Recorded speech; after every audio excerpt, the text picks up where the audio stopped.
locked, mental slavery. I wasn't trained to be, I was made to be a savior. See.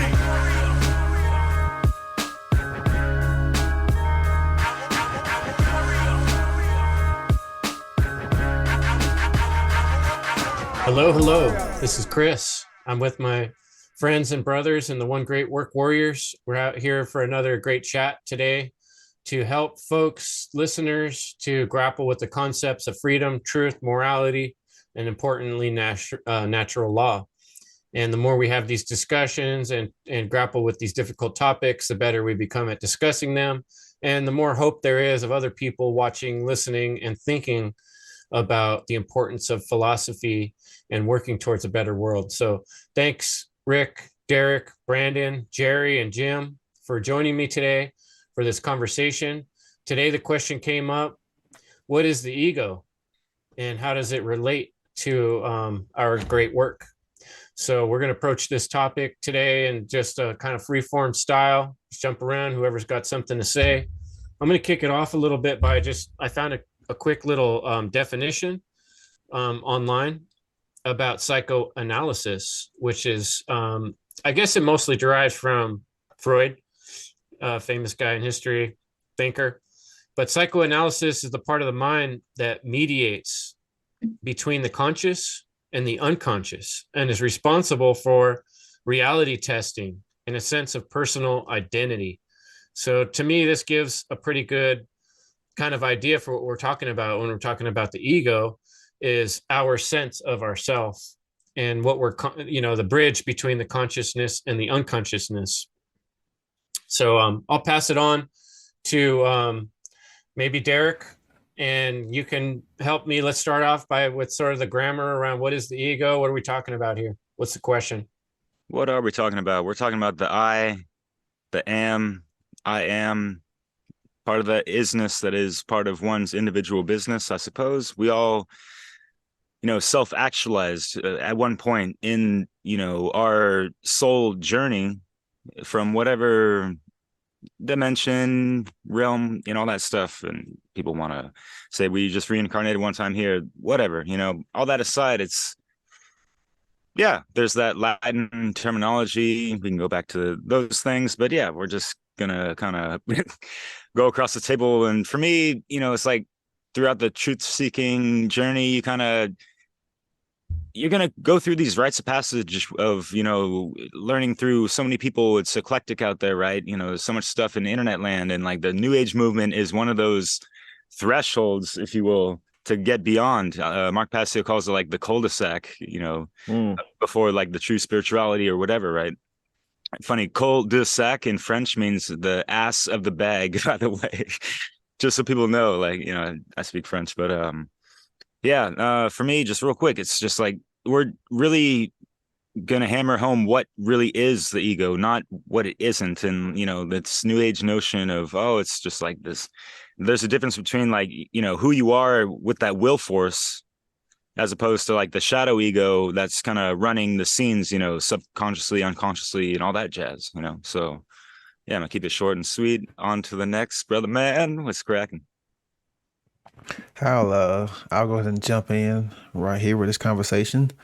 So the ego, let's keep it basic, and you should always be understanding the etymology of words. So when we are talking about the ego, at its etymological standpoint, it just means the self, how the I. It is that ego in the Latin language, which was the I. It is the self that thinks, the self that feels, how the self that experiences, the self that how emotes. It is that part of you that is the individual. It's always seeing reality, scaled down into the version of I, the self, me, my. It is not good. It is not bad. It is a part of us that is necessary. It is a part of us that we need in order to develop, to survive, to evolve. So we have to understand that the ego is a part of our personality. It is a part of ourself.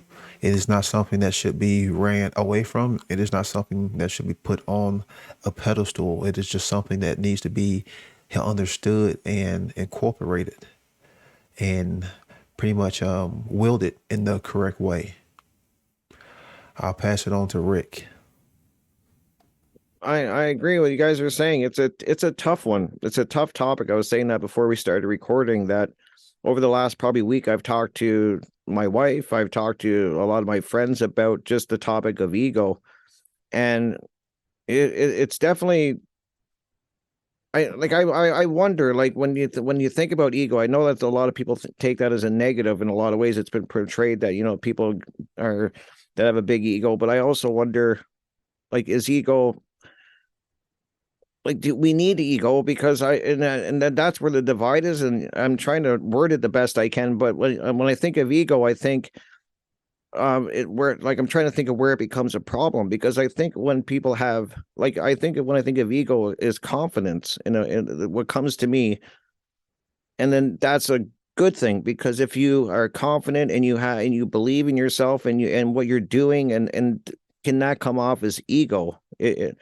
And I think the problem is that maybe when people start identifying with their job or a belief system or what it may be, is maybe when the ego kind of runs amok. If you guys know what I'm trying to say, like, I'm trying to word it the best I can, but it kind of seems where the conversation always goes when I talk to people about it, is that ego and then confidence. And I think that, you know, you do need an ego to move forward. I think in a lot of, you know, when in your abilities, you got to have that confidence in yourself and what you're doing and all of the things that go along with that. So I like to, like, what do you think? That's kind of where the conversation seems to go when I talk to people, is we kind of get going back and forth between ego and then having a confidence, and if that's healthy and when it becomes unhealthy.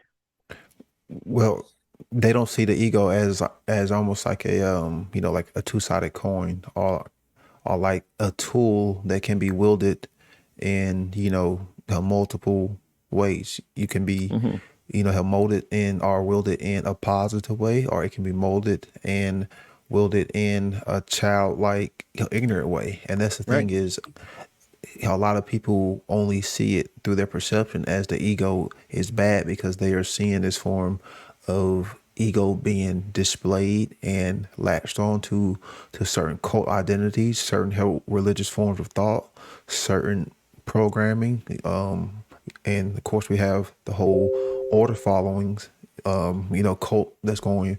So people are used to that negative form of, you know, attachment with, you know, the ego, and a lot of people don't really see it in that more positive form, as in the ego has to be worked with. It has to be something that has to be cared for, has to be something that is, you know, nurtured and developed, because if not, then that part of you is almost, you know, in a sense, kind of dealing with like that child, you know, aspect, you know, in of a sense.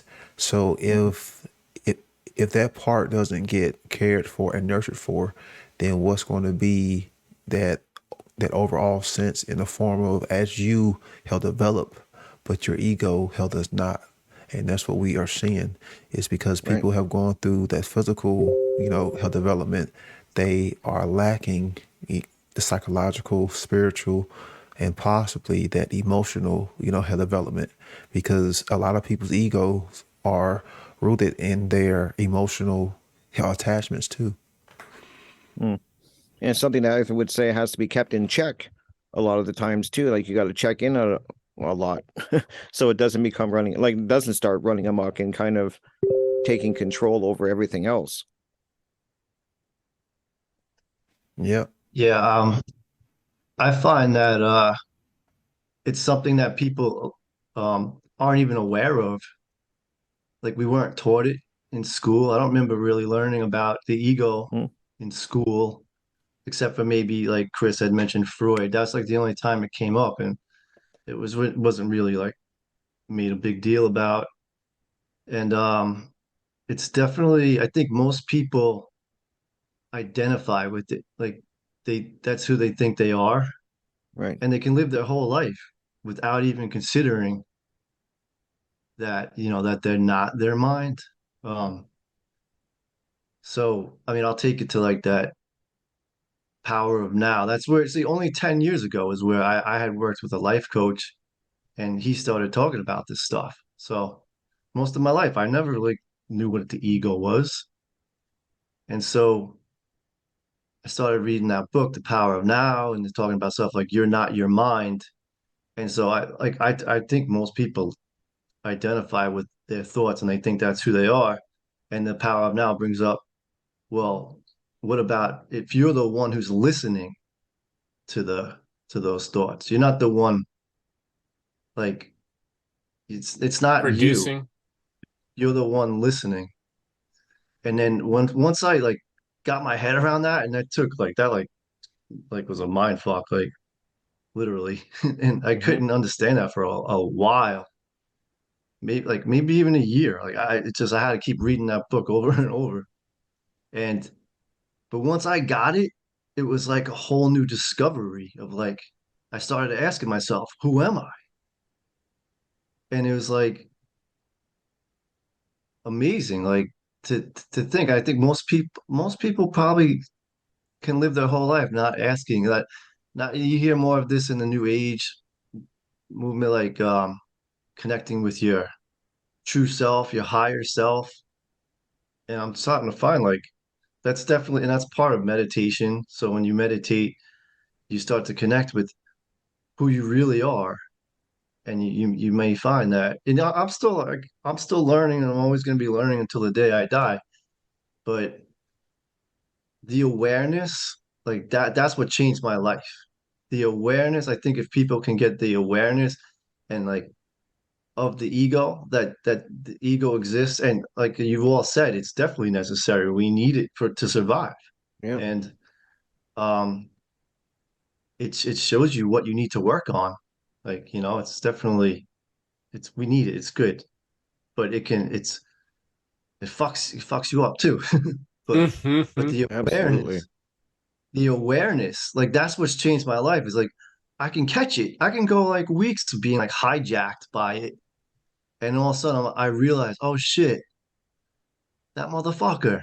Like that's my ego fucking with me. And then I can kind of like work from there and get to a better space and connect with my true self. And that's just been my experience in the last 10 years of when, the subject of the ego was actually brought into my life. Whereas up until then, I hadn't even considered, I always thought, that saying, I think, therefore I am. I thought that's who I was. And there's way more to it.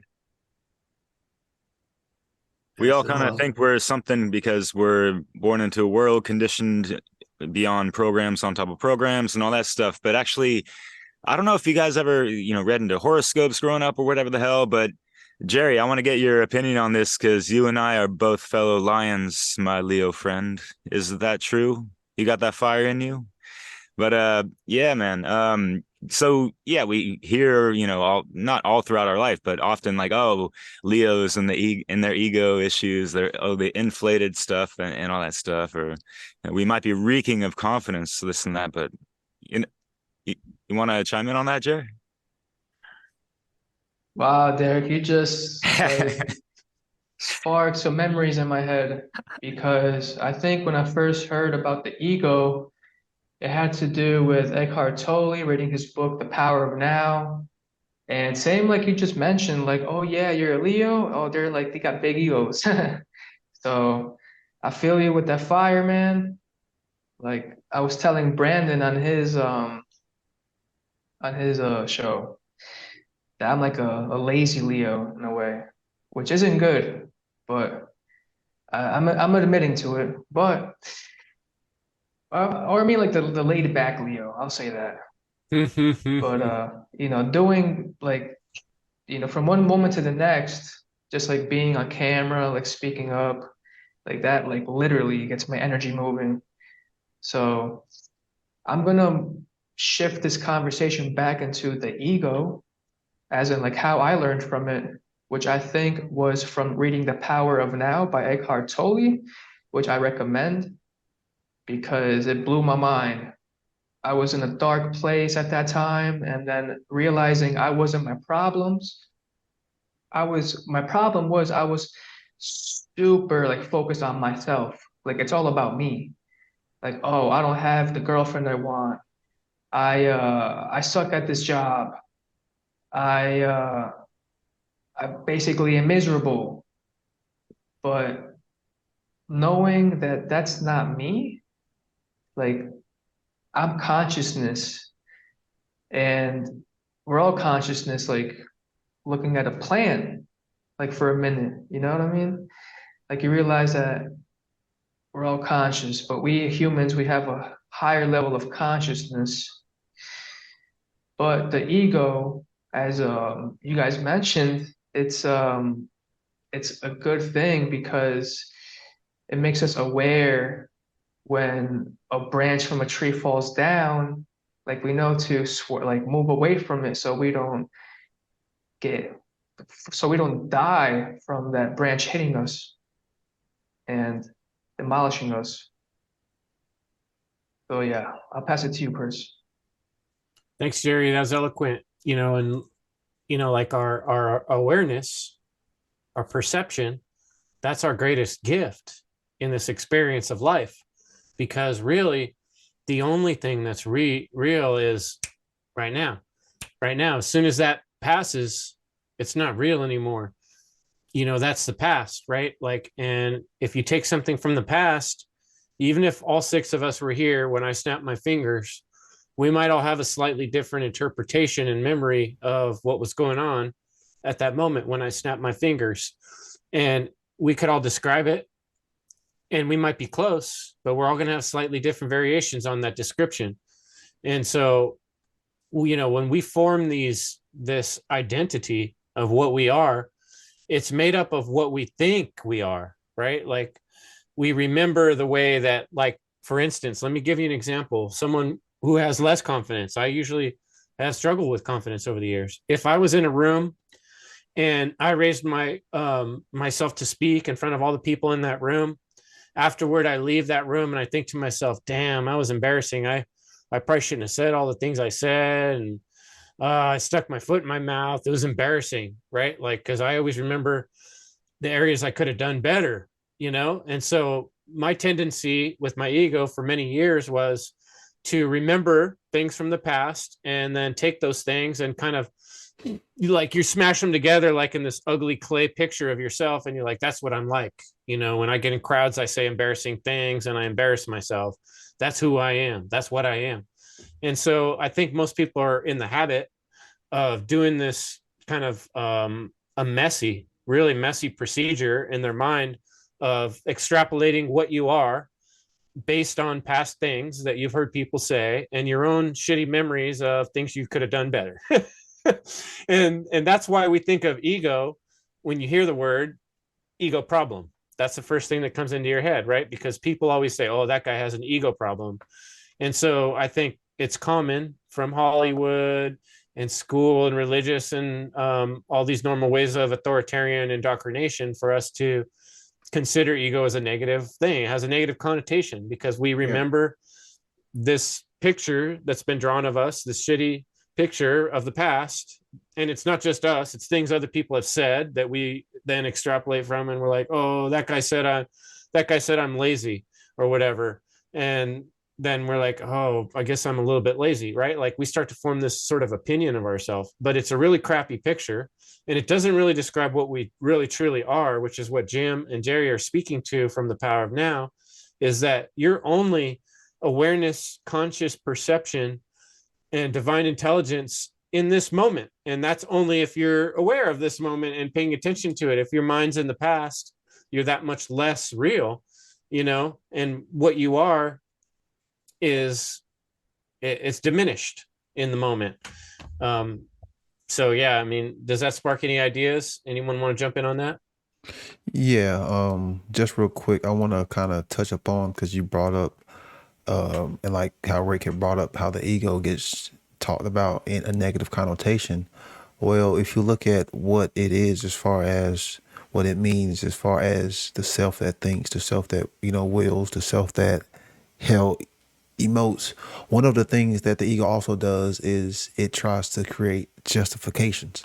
So I think that's one of the how the ways that the ego, how that the ego has been seen in a negative, how connotation is because we see people doing wrong behaviors. We see people doing these immoral, how behaviors, and it is that ego that wants to try to justify their behaviors because how the ego is that part of ourselves that tries to, I guess you could say, break down and interpret reality for our own self, in a sense. So therefore, once that deconstruction happens and things aren't going according to plan, the ego comes in to create the self-defense mechanism to kind of keep things, going. Almost kind of like the way how the government does when shit starts fucking up and they come in and they never take responsibility. It's just, like how can we continue to go? So hell, in this justification sequence, how the ego would just feeding hell itself into this loop to the fact, and that's why it stays into that negative, kind of connotation, is because it is that means of creating, justifications, no matter what the facts say, no matter what the truth says, no matter what the objective reality says. And then that's what leads us into like negative forms of more relativistic thinking and forms of solipsism too. True. And yeah, so all these negative connotations of people not being able to keep their egos in check for whatever reason, and I mentioned, the whole shadow ego aspect will, fall in line with shadow work much, and all these traumas that have not been, addressed and healed and even revealed sometimes. The subconscious, unconscious is running the show. That's what I meant in the beginning. And what that does, the shadow ego is going to create these, ego attachments, if you will, and create this false identity of this person. So they're going to be creating these negative feedback loops all their life and being identifying with, some kind of victimhood or trauma or that kind of stuff, creating those justifications to make a right to use juris, ficare, I think. Real quick, I don't know if you guys ever heard any kind of symbolism or analogy regarding how the ego could be described as, like a metaphor of, it's like your dragon, and that inner dragon within you, that fire, you have to tend those fires, right? Which is why, the ego might run amok if you're not keeping that shit in check and tending those fires and being able to conquer your dragon, that fucking, wild beast of a fucking will force. Once you get that shit proper, controlled, and done the alchemical process of, burning those false identity attachments and who you think you were, or whatever, and who other people thought you were. Once you master that and master fucking self, all that projection from the exterior isn't really going to fuck with you that much, because you like really made a holistic version of yourself, and your proper ego is shining through on that. And that is your will force saying like, no, like this is who I am. And you're like being firm and confident of that. And people want to mistake that for arrogance, like a lot of, Leo stuff, right, Jay? But Yeah, anyways, I don't know if you guys heard about dragons like that, but I find it cool. And like, you think about that when you watch some of those movies sometimes. I don't know, like I caught a couple of things like, oh yeah, but anyways. It's like taming the dragon, kind of your dragon. And then when like arrogance, that's a great one too, Derek. That you just brought that up. That's a great way to describe it, what I was trying to say, because I know you can use ego for a positive thing. And it's not a negative. I'm glad that we're saying that it's not negative, because I look at successful people, like people at the top of their game, whether they're musicians, they're actors, they're athletes, they have to have an ego. I think that and I want your guys' opinion on that, because I could be wrong. I'm really trying to define it myself, but I really think that that's a healthy ego, because it helps you excel and reach new heights and really strive. And you have that ego, and that's why I was saying confidence at the beginning, how maybe that's people mix that up with ego, confidence, and have you heard when people put those two terms together, ego identification, right, as what coming to my mind, like in some of the books I've read, some of the self-help type books, they describe, the importance of using your identity. The things you identify with are things that you do. Like, say, if you think of yourself as really athletic, like, let's say I was a star on television, right? And I'm starring in roles where I'm like a hero. Like, I'm definitely going to want to be built well physically. I'm going to identify with that hero male who's big and strong, Right. Yep. And so the trick of it is that in our slave culture, in our modern indoctrinated, authoritarian, external authority riddled world, people are very used to externalizing this concept as well. So, like, if I'm a football star, I might buy myself a big giant Ram truck and put like my football logo all down the side, right? I'm going to identify with that, and I'm actually going to probably like broadcast like a spotlight, my personal ego onto my truck, and it's part of who I am. And then when that truck gets wrecked, I'm really mad and upset, because I actually see that thing as part of the advertisement for what I am, as this tough guy, right? Yep. And that's where we see what we're talking about is the false ego that people create. And our society is all about that. That's where most people live. It's like I said, it's a storyline based on what other people have said, or what colors and flashy clothes and jobs and careers we have, and what things we produce in the world. I have hanging on my wall here my certificate of knowledge. I attended super bullshit school with, higher knowledge than you. Therefore, I identify, and that's part of my ego now. I've built this construct of things from the past, basically, like I'm saying, or things from the future I'm going to excel at. I'm going to the Olympics, and so we're addicted almost like a bad addiction to this false ego, this false idea of false identification, false ego identification, rather than what it really is at its purest sense. Is the definition I described in the beginning, is a moment by moment reality testing. How do I react in this moment? How do I react in this moment? Now that I've thought about things and considered all these things, how do I react in this moment? We're constantly retesting and retesting. That's what reality is giving us. It's giving us a feedback for how we're doing. And if we're conscious, and if we're looking inwardly at ourselves and noticing, oh, I get really pissed off when this and that happens. Why? Why do I get so pissed off?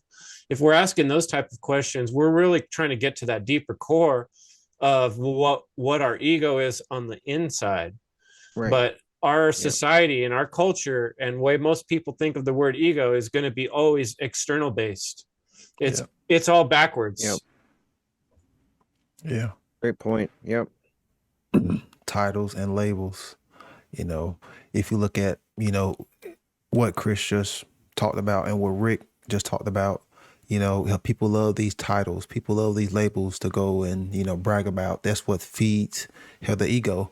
But when you look at pretty much on how like a feudalistic society, how was operating, it was always the ones with the titles who had the biggest egos and had the land.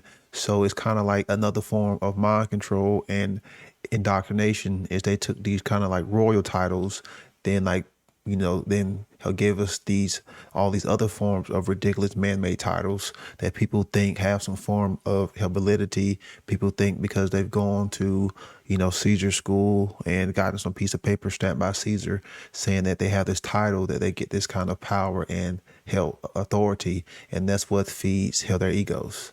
This whole freaking idea of labels and titles.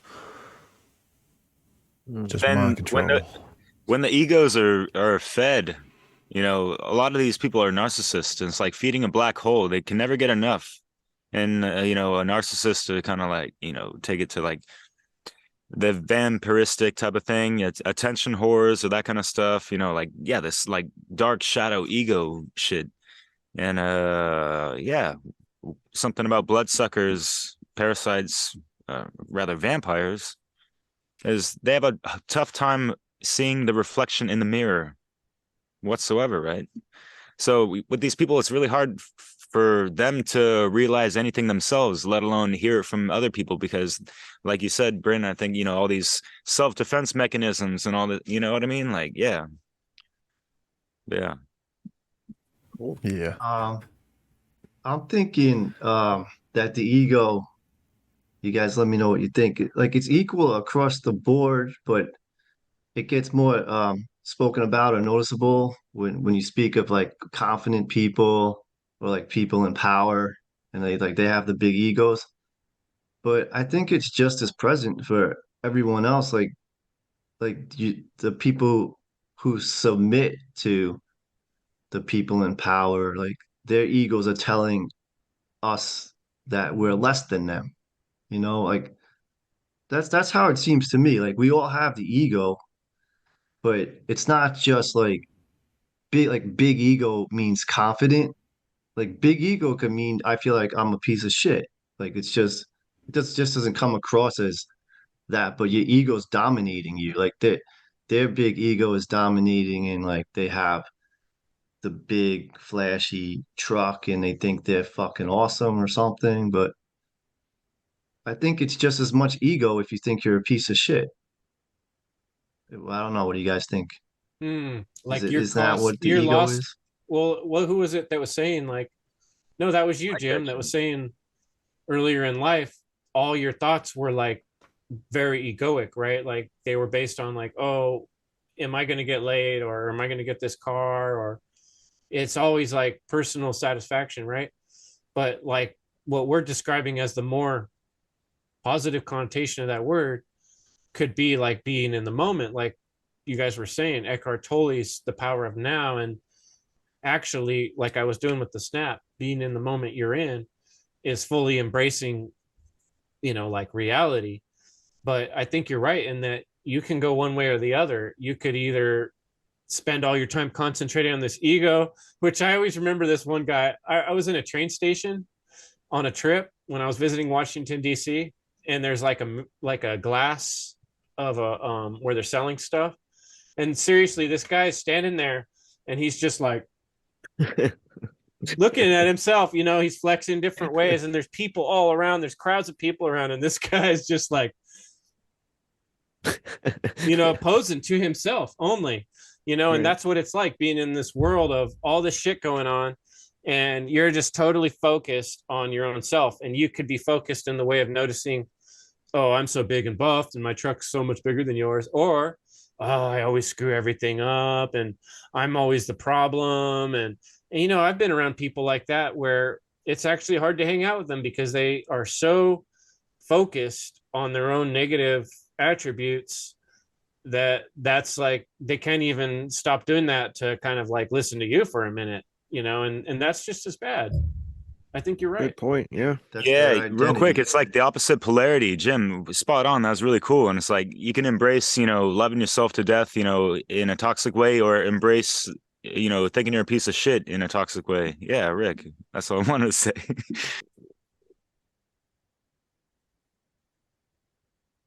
It's all about identity.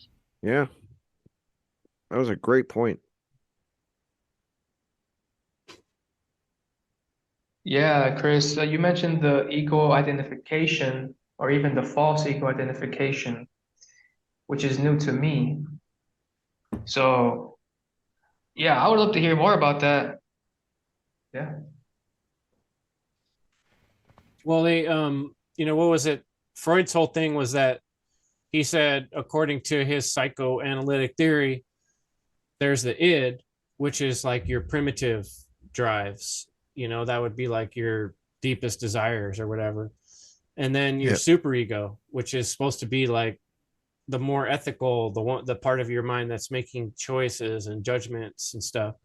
And then your ego is like the whole thing, right? Well, when we're talking about it in theory, in philosophy, the word would mean, like I'm saying, the awareness or the perception of the self. But that's not the way the word's being used in modern conversation. And when people are talking about it on TV, they're using the word to mean what I'm saying, ego identification, which is totally external. And I hear what you're saying, Jim, about like you're focused too much on yourself. That can be a problem too. But what I'm saying is awareness and perception is the gift we have of life, to be able to perceive reality in any given moment.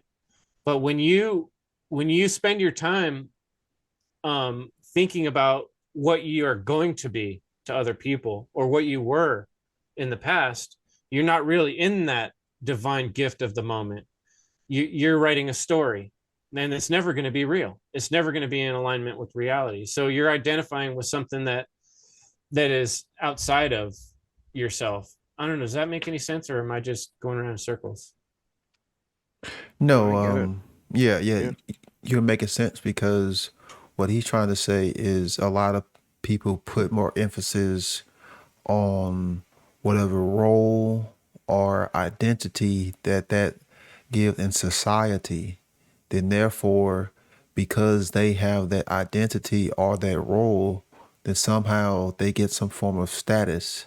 So they identify, they egoically identify with that role or held that label, to the point to where it literally becomes their full being, to where they forget about her morality, how they forget about truth, how they forget about like any form of knowledge, and they'll just get stuck in that role, and they'll play out that role as if it is their full totality, their whole spirit.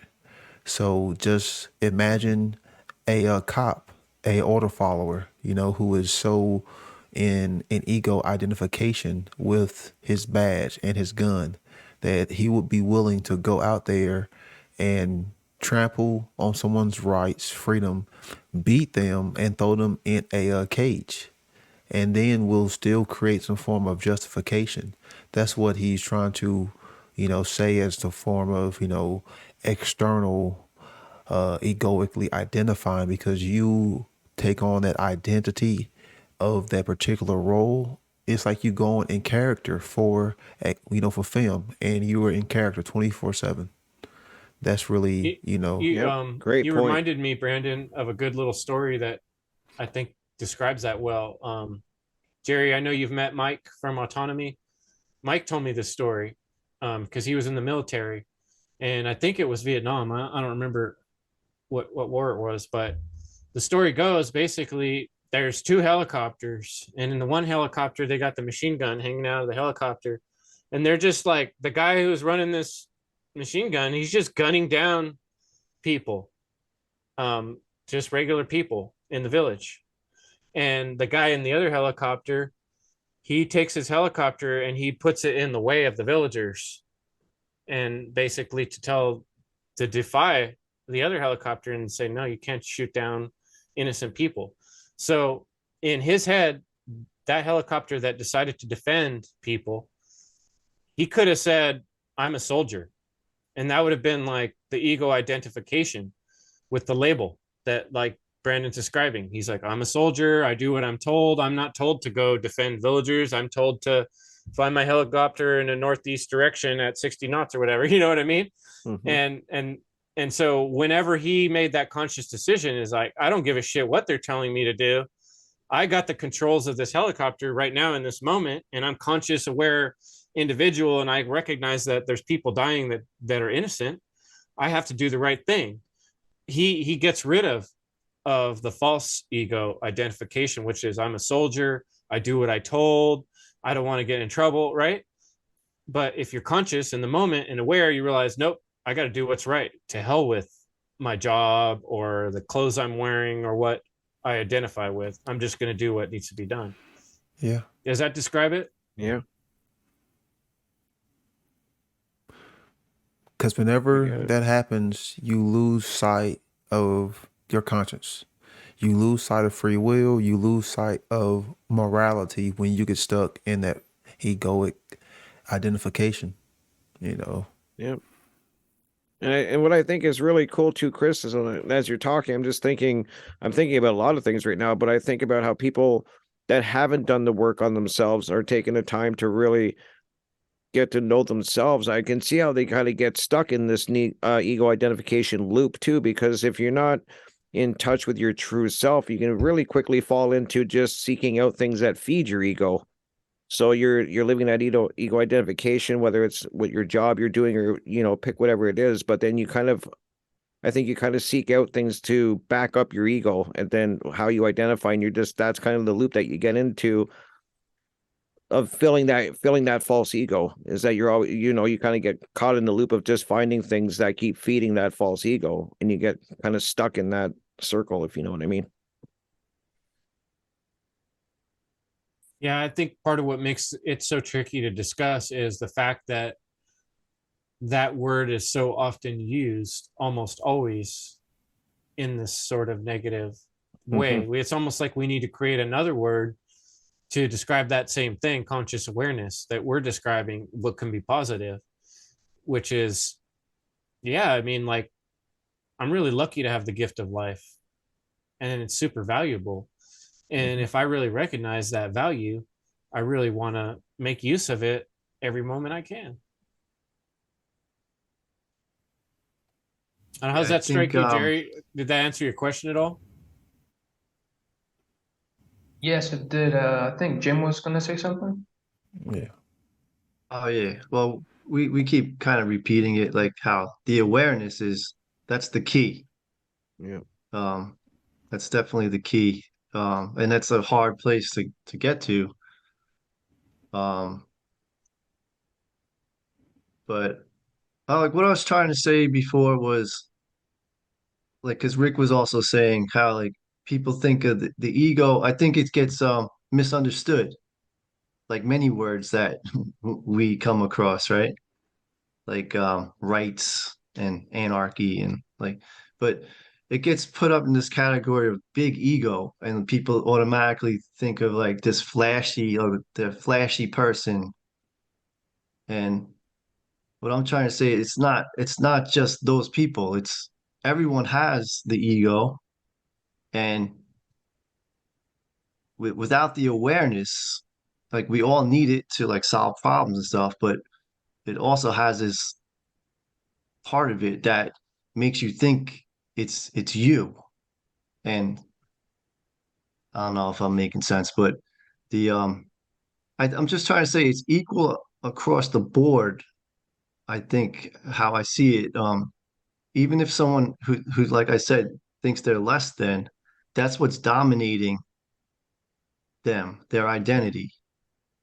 And so it's not just the flashy people where ego is applied to. Right. It's everyone. Everyone has Right. it. Everyone Yeah. has it. So even if someone thinks they're not like they don't have a big ego, they probably do, but it's like it's just showing itself in a, a different way. But that's Yeah. what I'm trying to say, And having a big well, ego isn't bad, because just because you have a big ego, that doesn't mean that it's a healthy ego. Because you can have a Right. big ego and it be 100% completely healthy. Then you have a big ego and it can be, just straight childlike. It can be very underdeveloped. So yeah, Jim, I get what you're saying. It's just, we have these representations that we create in our mind based on the words that we use. And usually, how when we hear the word big ego, we assume that this is somebody, who's going to be in some kind of like high level corporate job, or a judge, or a lawyer, or a order follower, because most of the times they are. So Yeah, real quick. Chris, you made me think of and Jim, and also just approaching people, like people have a pre-cognitive idea of what certain words mean. And it's like, for me, I got like a mini caveat for these people, kind of like, and like if I mention ego or something like that, it's like I gotta be like, all right, this is what I mean about it, so it's not this and that, like da. And it's like the same with like anarchy or, that kind of stuff. Or it's like you try to keep people into like the true definition of things. And I think that will reveal more to them, like the true meaning of it, for them to discover it for themselves, within themselves. And, like new age notions. Yeah, it's like new age. It's such a broad term, but, it's like you hear things, and it's like I got love for Terrence McKenna, but it's like, how many memes have you seen across the internet of like the ego ain't your amigo, comprende? You know, like that kind of Yep. stuff. And it's like, yeah, that's funny and cute and all that, but it's just like, it's like you want it to be your fucking friend, just like you want your shadow to be your fucking friend and have that integrated to be your true authentic self. That's what I, usually say to people is like, oh, like you got ego issues. Like maybe it's like some shit that I'm not keeping in check. I'm sorry. And I try to correct myself just like every other person, like trying to better themselves here on this, the warrior one great work, because that's what the fucking one great work is. The one within yourself. That's the great work.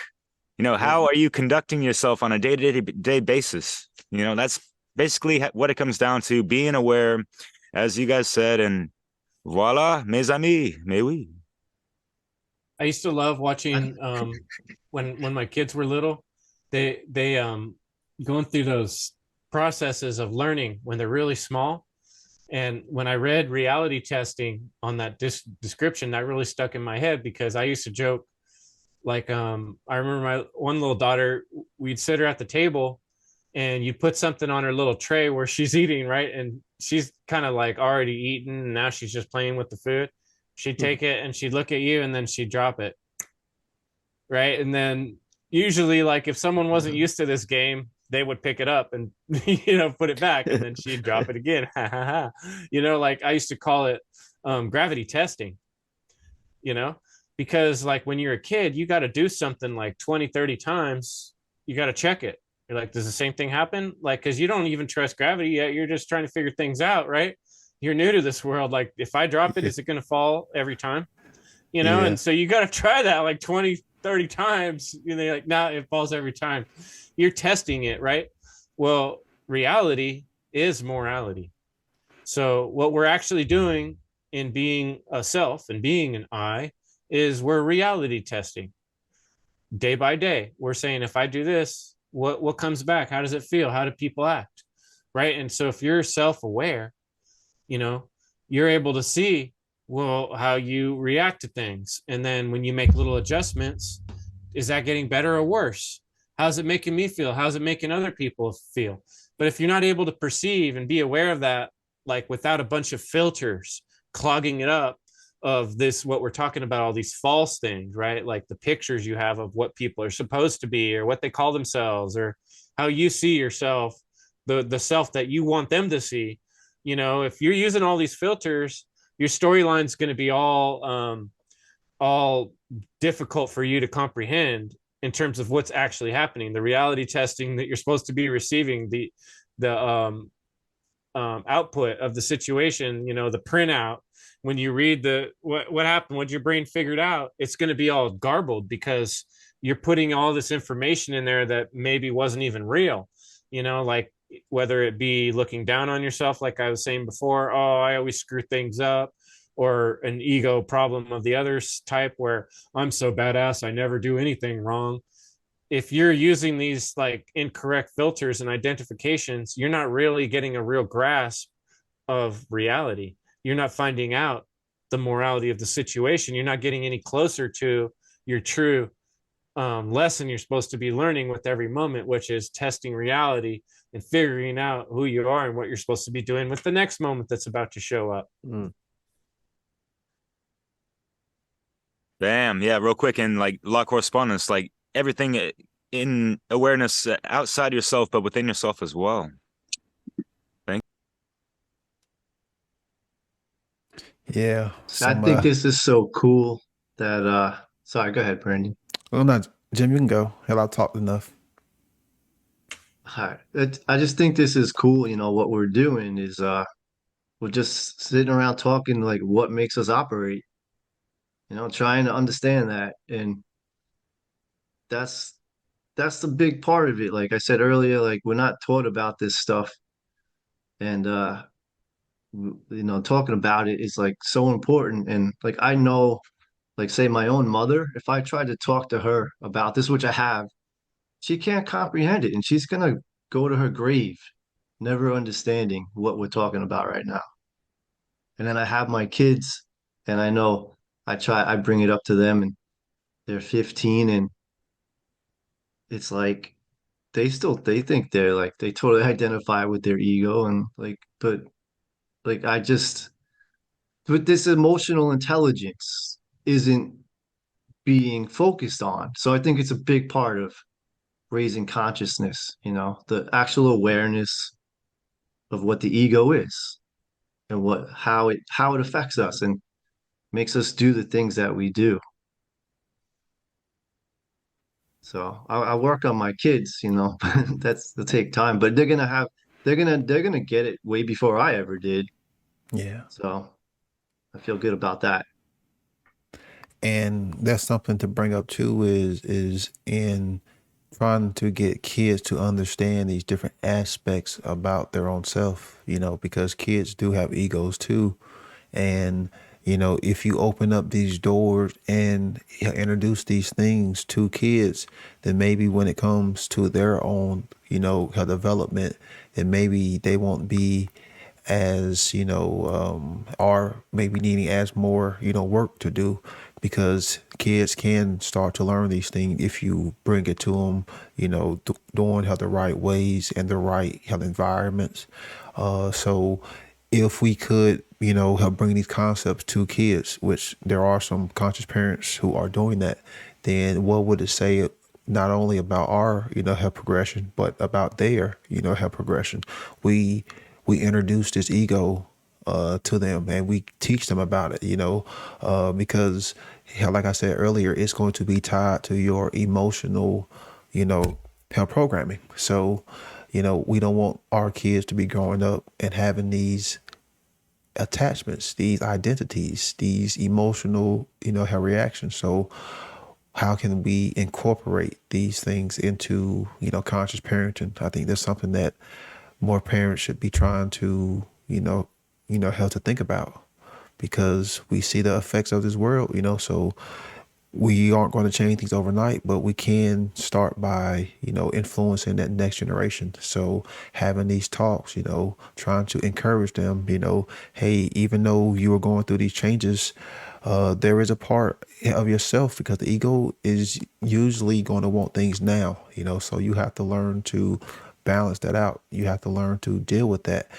And what are you going to do, in certain situations? Because we've all, been in those situations where your ego may want things. It may not want to wait, but you still tell yourself, and you still try to have that, have that super ego, try to use that form of logic and ethical reason. So it's just teaching these concepts, because you're really getting more involved with the higher self, like the higher neocortex. Because if you want to kind of say how Freud did, he would say that the id is the R complex, that the that the ego would be the mammalian brain, how the part with emotions, and then the superego would be the neocortex, which would, like the higher moral, ethical, judgment. So you can kind of put it out: conscious, subconscious, and unconscious. But there's always three. There's always three parts, no matter how you look at it. I think it helps to notice too that, like, advertising, marketing, people that are trying to sell you things, they're trying to direct towards your unconsciousness, your unconscious mind. And the way they get at that is through your emotions, because most people aren't super conscious and aware, because they're not really in the real ego. They're in the id, like they're in the passion, kind of like I want to get laid tonight, for instance, might be a young man's, id desire, right? It's the base sexual desire, which is natural. It's not a bad thing. But if you're just completely in that, and that's your focus, and that superego isn't there saying, is that really the right thing to be doing right now? I mean, how many people do we want to have sex in one day? You know what I mean? Like, kind of evening and balancing things out is that other part of the brain. And then that's what makes up our ego, is the balance in between, being able to mediate those desires. Because like I said, it's not wrong to want to have sex, for instance. A male, that's a natural thing. If we didn't do that, we wouldn't have future humans. So, it's not bad, the whole situation. Like way Freud's looking at it, he's breaking it down into pieces and looking at the different jobs of the different parts of ourself. But if you don't think about it at all, and you just go along with what Hollywood's talking about it, when someone talks about ego, you're just going to be, oh yeah, egos are bad, you know? So everything I want's bad. So you're going to feel guilty about everything you want. And you're going to just try to keep that all quiet in the back of your head. And then when the commercial comes up showing a picture of what you want, you're just like, yeah, that's what I want. You're going to go get it. You haven't given any more thought. You don't know where these thoughts are coming from or going to or where they're going. You just know how you feel. I feel like I want that right now. Feels good. The picture shows it. It shows me happy. I'm going to get it, you know? Yep. Yeah, that's why I think self-control is so important, Chris. Self-control, Yeah. self-discipline. Yep. I know for you, Jerry, like you, I'm already impressed with how good shape you're in. So you must set up your own workout regimen, right? Like, how do you institute that self-discipline? How do you make it happen? All right. So I pretty much read the what's that book called? Something about habits. You know this one, Chris. Oh yeah, Atomic Habits. Atomic Habits. So That's in a my good one. mind, yeah, I'm just like, look, all I need to do is plan what time of the day, where, and how am I going to do one push-up a day? For example, like you, Chris, like you wake up and then you right away do a push-up, right? Like that's how you start. And then you do that for a long period of time, that becomes a discipline. After 21 days, it becomes a habit. So you automatically start to do this, and that becomes a part of you.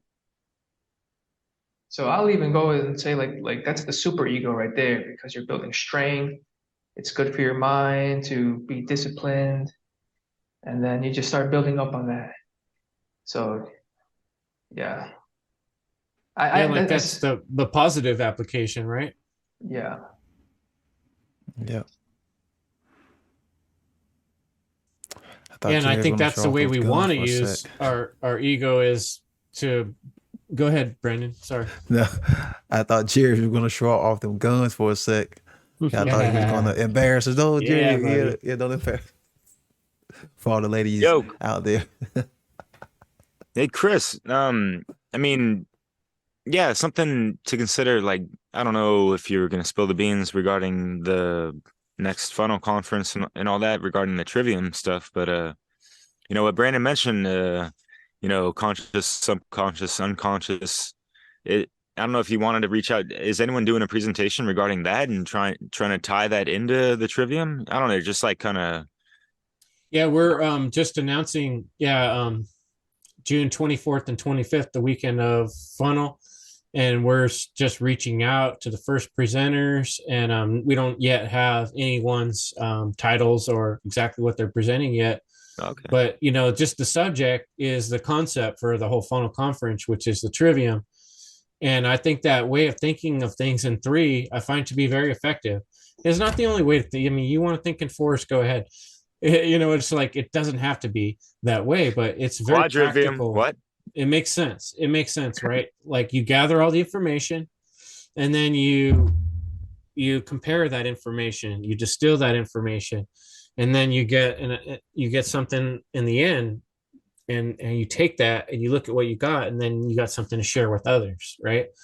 And so we could do that same self with our own internal process, and I think that way that Brandon broke it down really makes sense with our brain. You know, like you got your part of your brain that just wants your base desire, your R complex, right? And then you got your mammalian brain, which is kind of like in touch with what you actually need day to day and reality and logic and all that. And then you got that higher part of your brain that can think about the big picture and how you tie in with everything else in the world, why it actually matters, right? And so if you have the ability to go through those three steps when you're making decisions, then you have you're like an advanced supercomputer compared to like a really low level way of thinking, which is just something comes in, you react based on how you reacted last time, or based on how other people react.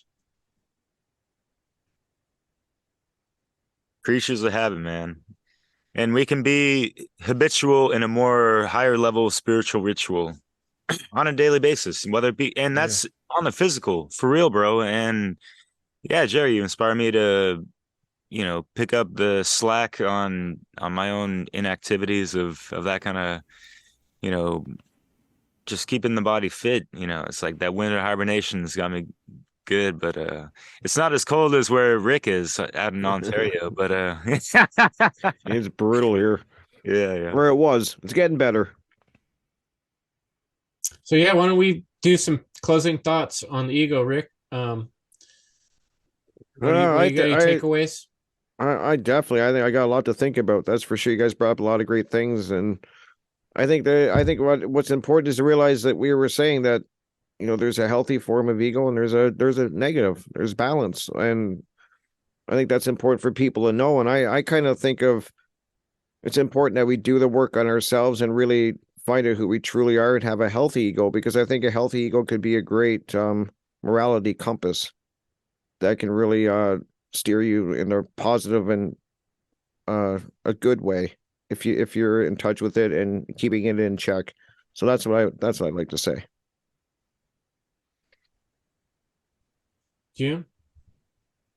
Yeah, I like that healthy ego. Like, because I was describing like the the polarities of the flashy and the one that thinks they're less than. So to be healthy, that's really what we're looking for. And I just like fascinated ever since I found out like that it's not really like you're not your mind, and that discovery of who am I then?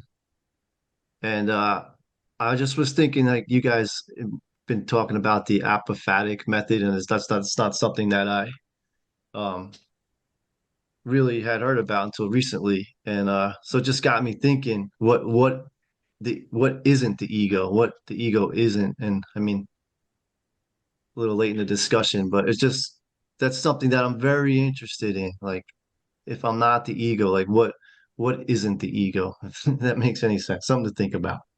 Mm-hmm. I'll pass it to I want to comment on that, but go ahead, pass it to the next person. Brandon. What I want people to learn from this one is the etymology of words, because I think once you come from that base premise, or you can start to come from that base premise and understanding where words come from and their origin, it will give you a better understanding. It will give you a better connection with the objective reality, and also with connecting with people.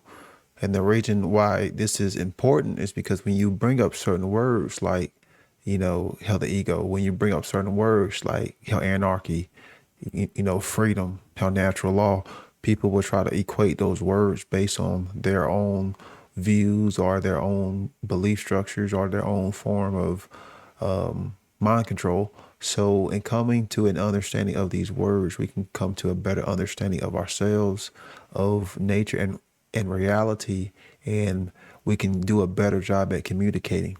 So that's really what I want people to take away from that. Pass it very in line with Trivium too. Get your grammar.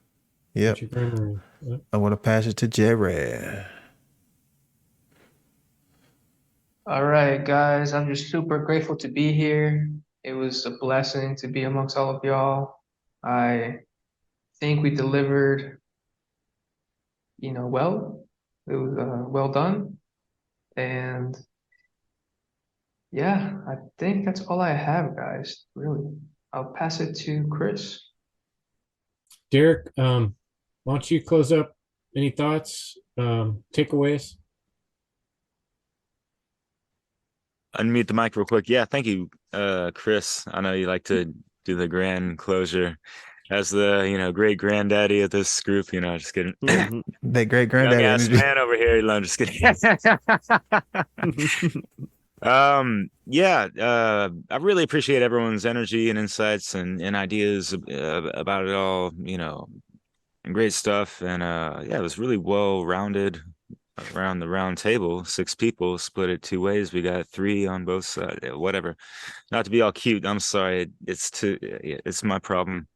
But yeah, like, something that's, part of the ego and just like being involved with this whole collective consciousness in everyone that you guys mentioned of, Chris, you mentioned of just, how people have, a slightly different perspective or, memory bank or ability in regards to, the reality before us in the present moment or in the past or even, a couple seconds before, whatever. And yeah, that kind of, it's an interesting thing just thinking about the, series I'm in with Leslie Powers, not to stray from what we're doing, but yeah, Chris and I, we had a great discussion. I'm going to bring it back to ego stuff with, we had a discussion regarding money and all that stuff, but there's like so many divides within one person's own perception of themselves as well, I think. And so that's something for everyone to consider. And Jim, just like, how many people question and look at themselves in the mirror like, who am I? Like, really, on the real to real, and like, stuff. Anyways, we are multidimensional beings beyond words, and like just trying to embody that and align to those codes of consciousness that are universal. Anyways, but yeah, just going back to the ego and how there's so many attachments to this, false overlay of reality and man-made law and all these false religions, whether it be real religion, religious priest class stuff, or forms of it like government or money, which is what Chris and I spoke about. And it's funny because no one ever spoke about, you need money to buy the big cars and this and that, but there's a lot of ego attachment and motivation driven towards this, false shadow part of the ego, right? And they want to flash all that stuff and, wow, I got clout and this is what I'm about, which is not really their true core essence, Nothing wrong with making money, especially if it's going towards positive means. But yeah, we all got to eat and yada yada. But yeah, I guess that's all I have to say.